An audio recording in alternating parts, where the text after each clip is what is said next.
Pozdrav vsem skupaj, moje ime je Peter in z velikim navdušenjem vam v današnjem ekskluzivnem intervjuju za Akademijo 100 predstavljam legendo in svetovno znanega barista, ki je v 80-ih svojo znanstveno natančnostjo korenito spremenil to, kako pripraviti vrhunski espresso. Predstavljam vam Davida Schomerja. Hi David. Hello. I would like to congratulate. It marks 30 years since you started with Espresso Vivace, but before we start, can you shortly introduce yourself? Yeah, I am David Schomer, and with Geneva Sullivan, we started this business April 18th, 1988. And of course, you know that we call the business Espresso Vivace. We have 3 stores and a roasting company, and about 50 employees. And I'm known for writing the book Espresso Coffee, Professional Techniques, and updated, and then Espresso Coffee 2013, which are just extensions of that work based on new technology coming onto the market.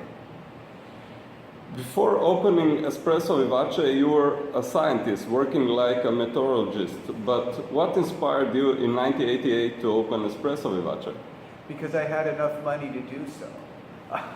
We thought that we could start an espresso cart on Broadway, and in a couple of years I would go back to my music, which I was studying very hard and playing music. And what happened was that I fell in love with coffee. I had no idea.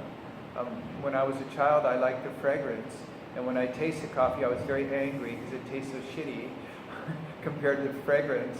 And I discovered in the espresso method the ability to capture the fragrance in a cup as a flavor, which is quite technical. In one of your videos, you say that you have to go to Italy to taste the coffee, do a research. What did you learn about Italian, their technique of preparing espresso and cappuccino? Hard pack, I learned. Flow rate about 25 to 30 seconds for espresso ristretto. I learned about the roasting styles from Naples, a little darker than I like, Firenze, a little bit lighter, and up, of course, in Trieste, visiting Cafe Ely. I like Ely Normale, which is a northern Italian roast. I adopt northern Italian roast as my favorite because it seems really obvious. It's got the most caramelized sugar and the best development of origin flavors, such as the blueberry from a nice Ethiopian hurrah or something. So, and then if you go further north from Milano, you know, not taking a trip to Trieste, as you approach Switzerland, the roast gets really light and acidic, and the Swiss use the espresso machine terribly. They have like a 10-second pour. It's terrible. It's so sour.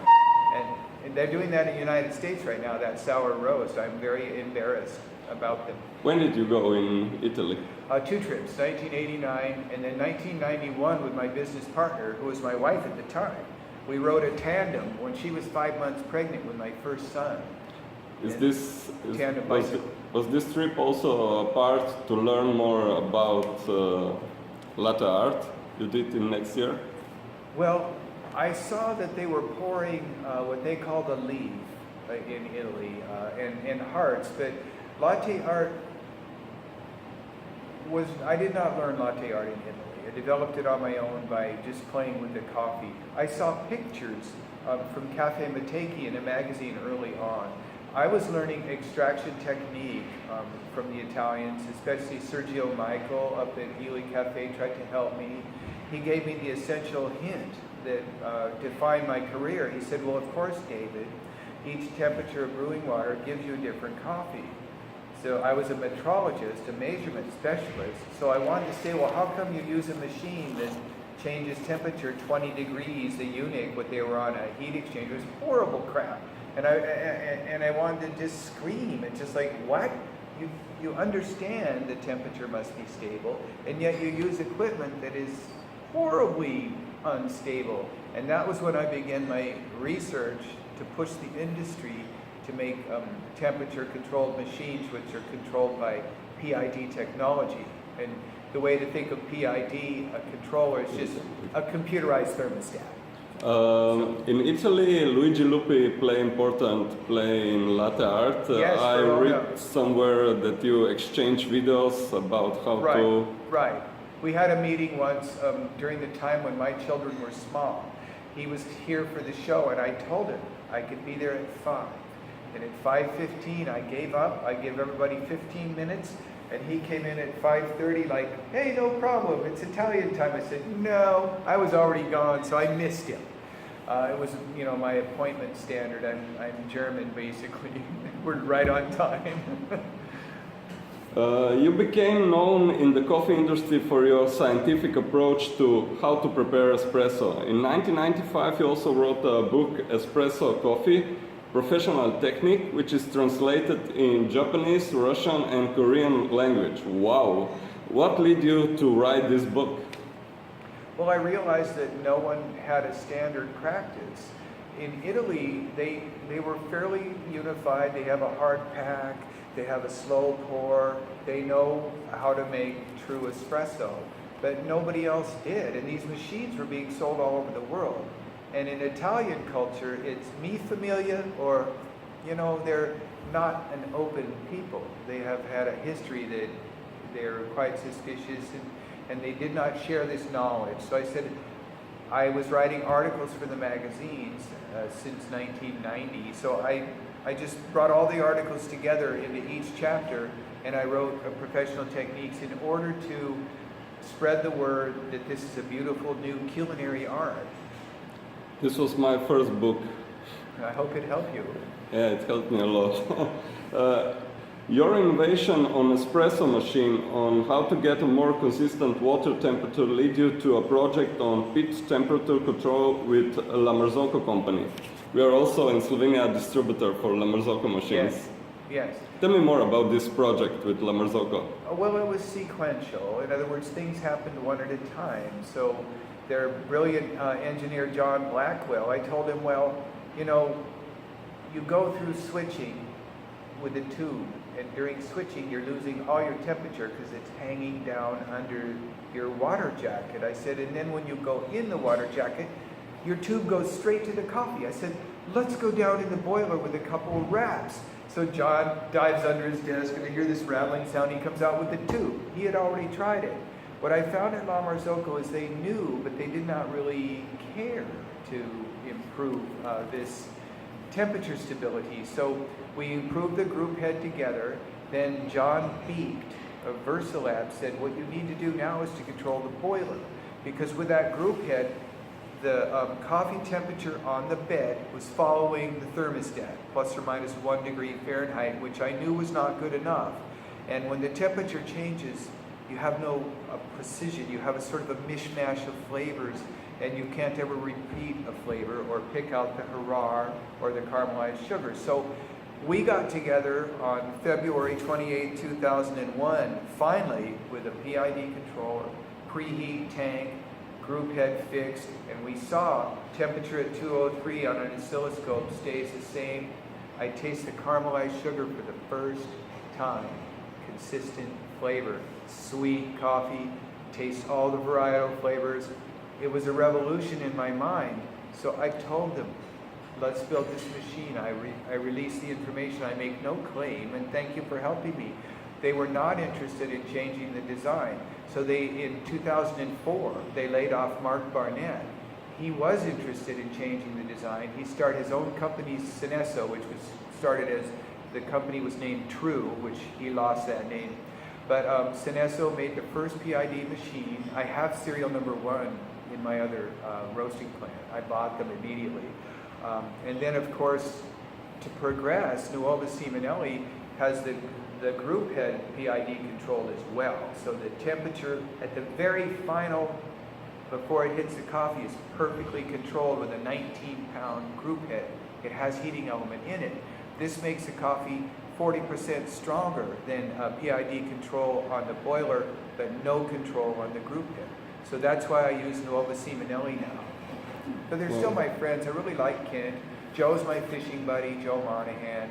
And I don't choose my friends based on something like a professional relationship. So I love them dearly, but I'm just glad Mark built PID, and now the whole world has PID machines. So I'm rather proud and happy for the customer, You're one of the leaders of coffee's second wave which raised espresso preparation to an art form in the USA, specifically in Seattle. In what ways may espresso be viewed as culinary art? Well, it's very, very sensitive. So my baristi on the bar are trying to control that flow rate. And the flavors are so sensitive. My flow rate to get to 28 milliliter is about 26 to 30 seconds.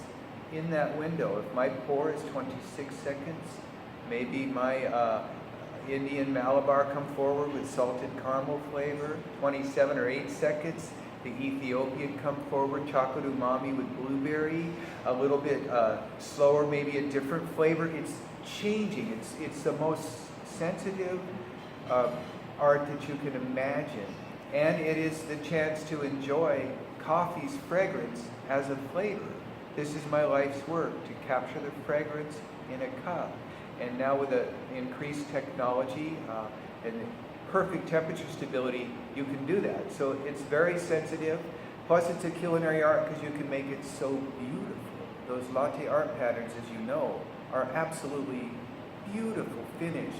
That's why I consider it a culinary art. Thank you. Can you tell more about history and your popularization of latte art in the USA? Your methods have influenced latte making at Portland Stumptown Coffee Roasters, New York Mint Street Espresso, and Los Angeles Intelligentsia Coffee. Sure, we practice free pour latte art, and in New Zealand and Australia, which has a good espresso culture, they often use a scribe, and we call it doodle art, and we say we do not doodle in our customers' coffee. So it's all free pour patterns, and we see quite a development. Have you seen my gallery at espressovivace.com? Yes. You've seen all the latte art we do, and people are going nuts. I went out and judged the contest quite a bit. I met a guy named Schroeder Say from Taiwan, or is it Thailand? I'm sorry, Schroeder. Pours like God, just pours so great. He was one of the judges. So I see a great excitement about latte art worldwide, and I see that the latte art is the signature of a business or a person doing espresso as a culinary art. So, for last question for our students at Stowe Academy. Sure. Your advice to Stowe Coffee Academy baristas who will start with their first latte art courses? Practice flow. That was what I was just working on with my student this morning. We have called it Flow Dynamics. We put a very short course for free on our website, Latte Art Tutorial. And it shows the angle and speed with which you pour. So the first thing you do is you focus on getting the wrap border, the big wrap. And you do that by pouring at the right speed, for each cup has a different speed, and the right angle. And do not worry about making the center or a rosette or anything. Just pour and get the big wrap to form.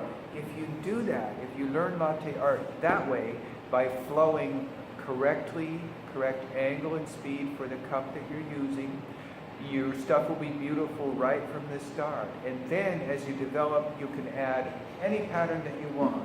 Thank you very much for this interview. Yeah. And for the last, can you say hello to our students? Hello, and thank you for taking the espresso and beautiful latte art seriously. Thank you for doing. Thank you very much.